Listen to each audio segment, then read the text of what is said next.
আসসালামু আলাইকুম। সবাইকে জানাই পবিত্র ঈদুল আজহা অগ্রিম শুভেচ্ছা। ঈদ মোবারক। ঈদ ঈদ মোবারকের এভাবে পোস্টার ডিজাইন করতে পারবেন আপনার হাতে থাকা মোবাইল ফোনটি দিয়ে মাত্র 2 মিনিটে। তো 2 মিনিটে পোস্টার ডিজাইনটি করতে হলে আপনার 2টি জিনিস প্রয়োজন। এক, pixel lab apps Google play স্টোরে পেয়ে যাবেন। আরেকটি হলো পিএলপি ফাইল। সেই পিএলপি ফাইলটি ভিডিও ডেসক্রিপশন বক্সে অথবা পেজে দেখলে পেজের কমেন্টে দিয়ে দেবো। সেখানে 4 সংখ্যার পাসওয়ার্ড থাকবে, সেই পাসওয়ার্ড দিয়ে আপনার পিক্সেল পিএলপি ফাইলটি ইনস্টল করে নেবেন। ডাউনলোড করে নেওয়ার পর আপনারা চলে যাবেন পিক্সেল অ্যাপসে। যে অ্যাপসটা করছেন সেখানে ওপেন পিএলপি ফাইলে ক্লিক করে দেবেন। তারপরে এখানে পিএলপি ফাইলে ক্লিক করবেন। ক্লিক করে দেওয়ার পর যে পিএলপি ফাইলটি আপনারা ডাউনলোড করেছেন সেটা এখানে শো করবে, সেটাতে আপনারা ক্লিক করে নেবেন। এই যে এখানে আপনারা ক্লিক করে নেবেন।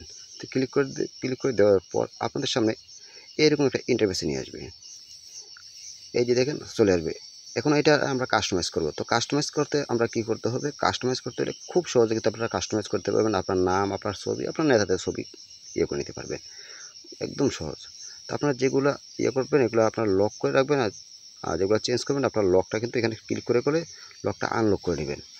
তো আনলক করতে হলে ছবিটা যদি আপনারা চেঞ্জ করতে চান অথবা নাম অথবা ছবি আপনারা চেঞ্জ করবেন, কাস্টমাইজ করবেন। তো সেখানে কি করতে হবে? এই যে দেখেন এখানে আপনার নেতার ছবি দিতে পারবেন, যে কোনো কারো ছবি দিতে পারবেন অথবা ছবি না দিলেও চলবে। এখানে প্লাস আইকনে ক্লিক করবেন। সেখানে প্লাস আইকনে ক্লিক করার পর এখানে দেখেন লেখা আছে ফরম গ্যালারি। সেই ফরম গ্যালারিতে ক্লিক করে আপনার গ্যালারিতে নিয়ে যাবে। সেখান থেকে আপনার ছবিটা আপনারা সিলেক্ট করে নেবেন। তো আমি ছবিটা সিলেক্ট করে নিচ্ছি। এই যে দেখেন অবশ্যই ছবির ব্যাকগ্রাউন্ডটা রিমুভ করে থাকতে হবে। ব্যাকগ্রাউন্ডটা রিমুভ করে নেবেন। ব্যাকগ্রাউন্ডে রিমুভ করার লিঙ্কও আমি ভিডিও ডেসক্রিপশন বক্সে দিয়ে দেবো। তো সেখান থেকে এটা ছবিটাতে এখানে এনে কাস্টমাইজ করে বসিয়ে দিবেন। সুন্দরভাবে এখানে বসিয়ে দিবেন ছবিটা। তারপর উপরে দেখেন ডাবল লেয়ারের একটা আইকন আছে 3 ডটের নিচে। সেই ডাবল লেয়ার আইকনে ক্লিক করবেন। ক্লিক করে দেওয়ার পর আপনারা ছবির বাম পাশে দেখেন কয়েকটি ডট চিহ্ন আছে। সেই ডট চিহ্নতে চাপ দিয়ে ধরবেন। চাপ দিয়ে ধরে এটা নিচের দিকে নামিয়ে নেবেন। যে ছবিটা আগের ছবিটার পাশাপাশি নেবেন। যে দেখেন আগের ছবিটা পাশাপাশি নেবেন। তাহলে আগের ছবিটা তখন ডিলিট দিয়ে দেবেন।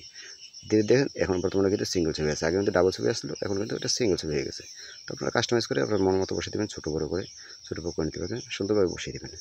সুন্দরভাবে বসিয়ে দেওয়ার পর আপনারা আবারও চলে যাবেন আপনার নামে। তো সেইখানে নামের পাশে দেখেন একটি পেন্সিল আইকন আছে। সেই পেন্সিল আইকনে ক্লিক করে দেবেন।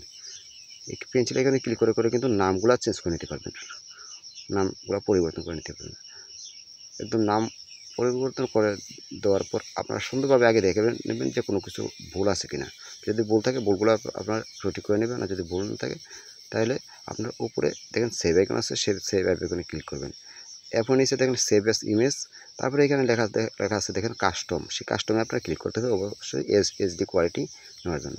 কাস্টমে ক্লিক করার পর একদম নিচে লেখা আছে দেখেন আলট্রা।